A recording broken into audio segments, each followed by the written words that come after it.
ಲೋಕಸಭೆ ಚುನಾವಣೆ ಬಳಿಕ ಸಚಿವ ಸಂಪುಟ ಪುನರ್ರಚನೆ ಆಗುತ್ತಾ ಅನ್ನೋ ಕುತೂಹಲ ಜೋರಾಗಿದೆ. ಯಾಕಂದ್ರೆ ಸಿಎಂ ಆರ್ಥಿಕ ಸಲಹೆಗಾರ ಆಗಿರುವಂತಹ ಬಸವರಾಜ ರಾಯರೆಡ್ಡಿ ಸ್ಫೋಟಕ ಹೇಳಿಕೆಯನ್ನ ಕೊಟ್ಟಿದ್ದಾರೆ. ಸಚಿವ ಸಂಪುಟ ಪುನರ್ರಚನೆ ಆಗೋ ಬಗ್ಗೆ ಬಹಿರಂಗವಾಗಿ ಸುಳಿವನ್ನ ನೀಡಿದ್ದಾರೆ. ಕಾಂಗ್ರೆಸ್ ಮನೆಯಲ್ಲಿ ಇದು ಕಂಪನ ಎಬ್ಬಿಸಿದೆ.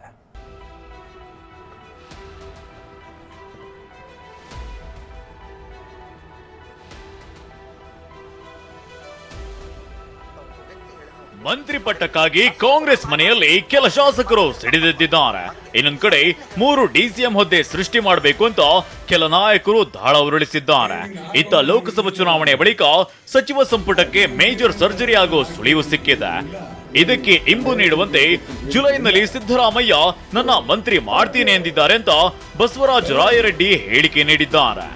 ಖಂಡಿತ ನಾನು ಜುಲೈದಲ್ಲಿ ಮಂತ್ರಿ ಮಾಡ್ತೇನೆ, ನೋಡೋಣ ನಿನ್ ಫೈನಾನ್ಸ್ ಹೆಂಗಿದೆ ನೋಡೇ ಬಿಡ್ತೀನಿ ಅಂತ ಅಂದ್ಬಿಟ್ಟಿದ್ದಾರೆ. ಲೋಕಸಭೆ ಚುನಾವಣೆ ಬಳಿಕ ಕೈ ಸಂಪುಟಕ್ಕೆ ಸರ್ಜರಿ. ಜುಲೈನಲ್ಲಿ ನನ್ನನ್ನ ಮಂತ್ರಿ ಮಾಡ್ತಾರೆ ಎಂದ ರಾಯರೆಡ್ಡಿ. ಲೋಕಸಭಾ ಚುನಾವಣೆ ಬಳಿಕ ಸಚಿವ ಸಂಪುಟ ಪುನರ್ರಚನೆ ಆಗೋ ಸುಳಿವನ್ನ ಸಿಎಂ ಸಿದ್ದರಾಮಯ್ಯ ಆಪ್ತ ಬಸವರಾಜ ರಾಯರೆಡ್ಡಿ ನೀಡಿದ್ದಾರೆ. ಇತ್ತೀಚೆಗಷ್ಟೇ ಮುಖ್ಯಮಂತ್ರಿ ಸಿದ್ದರಾಮಯ್ಯನವರ ಆರ್ಥಿಕ ಸಲಹೆಗಾರರಾಗಿ ರಾಯರೆಡ್ಡಿ ನೇಮಕಗೊಂಡಿದ್ರು. ಇದೀಗ ಜುಲೈನಲ್ಲಿ ಸಿಎಂ ಸಿದ್ದರಾಮಯ್ಯ ನನ್ನ ಮಂತ್ರಿಯಾಗಿ ಮಾಡ್ತೀನಿ ಎಂದಿದ್ದಾರೆ ಅಂತ ಹೇಳಿದ್ದಾರೆ. ಕೊಪ್ಪಳ ಜಿಲ್ಲೆಯ ಕುಕನೂರು ತಾಲೂಕಿನ ಮಂಗಳೂರು ಗ್ರಾಮದಲ್ಲಿ ಅಭಿನಂದನಾ ಸಮಾರಂಭದಲ್ಲಿ ಬಹಿರಂಗವಾಗಿ ಹೇಳಿರುವುದು ಸಂಚಲನ ಸೃಷ್ಟಿಸಿದೆ.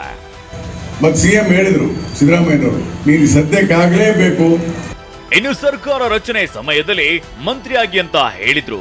ರಾಜಕೀಯ ಬೆಳವಣಿಗೆಯಿಂದ ನನ್ನನ್ನ ಸಚಿವ ಮಾಡಲಿಕ್ಕೆ ಆಗ್ಲಿಲ್ಲ. ಲೋಕಸಭೆ ಚುನಾವಣೆ ನಂತರ ಮಂತ್ರಿ ಆಗ್ಲಿ ಅಂತ ಎಐಸಿಸಿ ಅಧ್ಯಕ್ಷ ಖರ್ಗೆ ಅವರೇ ತಿಳಿಸಿದ್ದಾರೆ ಅಂತ ರಾಯರೆಡ್ಡಿ ಹೇಳಿದ್ದಾರೆ.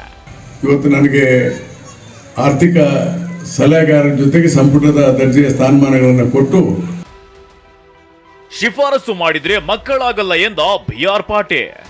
ಬಸವರಾಜ ರಾಯರೆಡ್ಡಿ ಸಚಿವ ಸಂಪುಟ ಪುನರ್ರಚನೆ ಸುಳಿವು ನೀಡಿದ್ರೆ, ಇತ್ತ ಶಾಸಕ ಬಿಆರ್ ಪಾಟೀಲ್ ವಿವಾದಾತ್ಮಕ ಹೇಳಿಕೆ ನೀಡಿದ್ದಾರೆ. ಕಾಂಗ್ರೆಸ್ನಲ್ಲಿ ಹೋರಾಟ ಇಟ್ಟುಕೊಂಡು ಯಾರು ಮುಂದೆ ಬರಲ್ಲ, ಎಲ್ಲದಕ್ಕೂ ಶಿಫಾರಸು ಮಾಡ್ತಾರೆ, ಶಿಫಾರಸು ಮಾಡಿದ್ರೆ ಮಕ್ಕಳಾಗಲ್ಲ ಅಂತ ಹೇಳಿದ್ದಾರೆ.